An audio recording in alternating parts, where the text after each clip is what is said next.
Abawawaabirwa bano abawera ddala bataano nga bakulembeddwamu Munyagwa Mugaati gwa Bata bwe babadde bagasimbaganye n'omulamuzi wa kkooti eno Doreen Oluga Kalungi abalagidde okweyimirirwa basooke basasule ensimbi ez'obuliwo akakadde kalamba nga tebannaba kuva mu mbuzeekogga. Eyaliko omubaka wa paalamenti akiikirira ebbendobendo ly'e Kawempe Munyagwa Mubaraka Mugaati gwa Bata ng'ali wamu ne banne abalala bana baasindikibwa ku alimanda eruzira ku misango egy'okwonoona ebintu nga bakozesa ettima wamu n'egy'okusaalimba. Era wano omulamuzi wa kkooti eno ey'e Kajjansi Doreen Oluga yabasindika ku alimanda. Kinajjukirwa nti Munyagwa ne banne basimbibwa mu mbuga z'amateeka oluvannyuma lw'okusaalimbira ku ttaka erigambibwa okubeera erya Dichomai Asset Trust No. 3 LCC eno nga kampani ya Uganda wabula nga nnyiniyo mu Amerika. Mbu bano baalina ekigendererwa eky'okunyiiza kampuni eno. Bo balaba buli ewali ettaka essava ne balowooza bajja kulitwala nga butwazi ku bwereere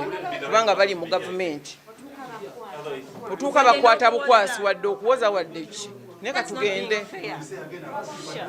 Wakati mu mbeera eno bano baggulwako n'omusango omulala ogw'okwonoona omusiri gwa muwogo ogubalirirwamu obukadde obuwera 5 guno nga nnyinigwo ye yali Janani Opio ng'era omusango guno baaguzza wakati w'ennaku z'omwezi 26 Maayi 2023 ne Juuni nga 3 2023 mu bitundu by'e Mutungo mu disitulikiti y'e Wakiso. Wabula emisango gino gyonna abawawaabirwa bagyegaanye era nga ye Munyagwa agamba nti zino zonna nsonga za byabufuzi. Bw'atyo n'alumiriza nti ettaka lino lirye bwoya nga yaligula akawumbi kamu mu obukadde 2 nga zzenga asasula mu nkola ey'ekibanja mpola. Omuwaabi wa gavumenti Charlotte Kwikiriza yategeeza kkooti nti okusaba kwa bano okubeera nga beeyimirirwa tekujja kusoboka olw'ensonga nti obudde bwa kkooti bwali buweddeko, kale bwe batyo ne basabibwa batwalibwe eruzira bakomezebwewo olwaleero ng'ennaku z'omwezi 12 omwezi ogwa Juuni. Guno si gwe mulundi ogusoose nga Munyagwa Mugaati gwa Bata abeera mu ndooliito z'ettaka ne mu mwaka gwa 2017 yaliko mu mbuga z'amateeka, yaliko mu ndooliito z'ettaka n'ekitongole ky'ebibira ekya National Forestry Authority.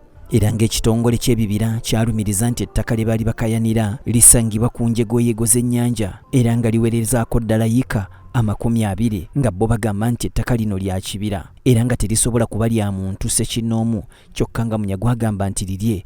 Ate mu 2019 Munyagwa era yayitibwako olw'ensonga z'ettaka wano ng'akakiiko akalwanyisa enguzi akamanyiddwa nga Anti-Corruption Court ke yali alina okugasimbagana nako ng'alina okubitebya eby'obukadde obuwerera ddala 10 ezigambibwa nti yazijja ku Francis Katumba mu lukujjukujju. Kigambibwa nti bwe yali akyali mmeeya w'e Kawempe mu mwaka gwa 2014 mu mwezi ogwa Desemba Munyagwa yasaba enguzi okuva ku musajja amanyiddwa nga Kakumba ng'amusuubizza okumuteeka akakiiko ka Kampala Capital City Authority akakola ku by'ettaka akamanyiddwa nga Kampala City Land Board. Era nga kigambibwa nti ono yasaba ensimbi eziweereza ddala obukadde bwa $200 n'obukadde 4 wabula ng'omusango guno n'okutuusa kati tegumanyiddwa gye gwaggweera.